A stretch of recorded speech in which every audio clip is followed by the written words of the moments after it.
कुछ हो सकता है ऑन ड्यूटी डॉक्टर के लिए।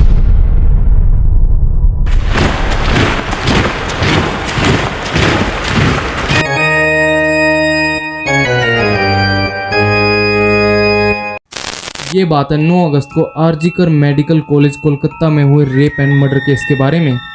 एक ऐसा केस जिसने पूरे भारत को दहला कर रख दिया। और कैसे इसके दोषी संजय रॉय को पकड़ा गया वो भी एक दिलचस्प कहानी है, क्योंकि वो पकड़ा गया सिर्फ एक ब्लूटूथ के कारण। ये बात है आरजीकर मेडिकल कॉलेज की सेकंड ईयर की स्टूडेंट संध्या की, जो कि चेस्ट डिपार्टमेंट में थी और अभी उसकी फिलहाल नाइट शिफ्ट चल रही थी। वैसे उसकी नाइट शिफ्ट में कोई नई बात नहीं थी, पहले के जैसे उसने कई बार नाइट शिफ्ट दे भी रखी थी। और वो अपनी ड्यूटी करके जब सभी पेशेंट्स को अटेंड करके जब वो फ्री हो जाती है तो सुबह के करीब 4 बजे वो सोचते हैं कि उन्हें एक झपकी ले ली जाए। इसलिए वो चेस्ट डिपार्टमेंट में जहाँ पर एक सेमिनार हॉल था जो मोस्टली खाली पड़ा रहता है वहाँ पर वो चली जाती है और कुछ देर वहाँ पर सो जाती है। और ये बात थी 9 अगस्त के करीब 4 बजे की।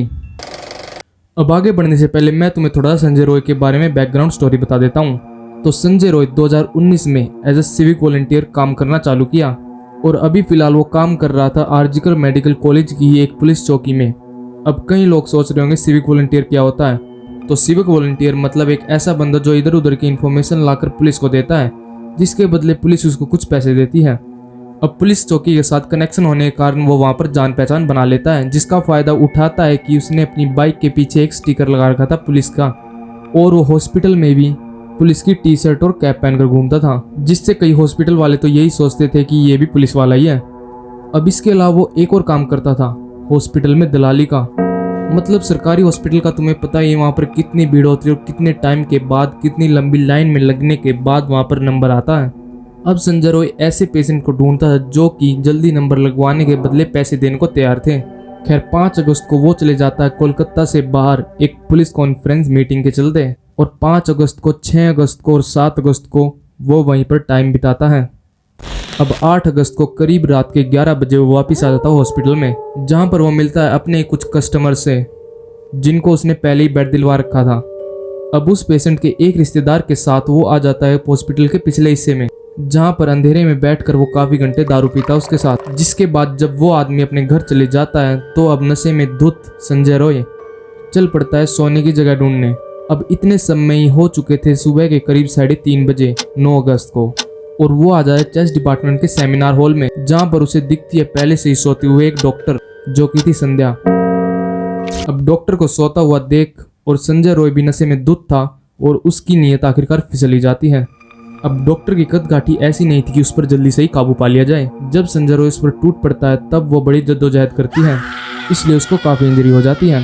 डॉक्टर ने चश्मा पहन रखा था, इसलिए जबरदस्ती में वो चश्मा टूट जाता है और उसका कांच डॉक्टर की आंखों में लग जाता है, जिससे उसकी दोनों आंखों से खून बहने लगता है। वो उसके होठों को बुरी तरह से नोच लेता है और उसका गला दबाने लगता है, और इसके अलावा वो उसकी उंगलियों को तोड़ देता है और उसकी टांगों पर भी चोट मार देता है, जिसके बीच वो बेहोश हो जाती है या मर जाती है। जिसके बाद वो अपनी हैवानियत दिखाता है। ये हैवानियत उसने मरने के बाद की या फिर बेहोश होने के बाद, इस बात का पता अभी तक नहीं लगा है।